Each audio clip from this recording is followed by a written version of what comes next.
কি করছো আমো? ভাঙচুর? একটু আসো তো, মামনির কাছে আসো তো। Good boy. কি করছিলে? সব কিছু নষ্ট করেছো? নষ্ট করেছো? মাউ মাউ মাউ।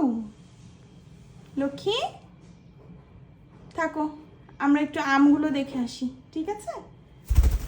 ওকে, টাটা টাটা টাটা।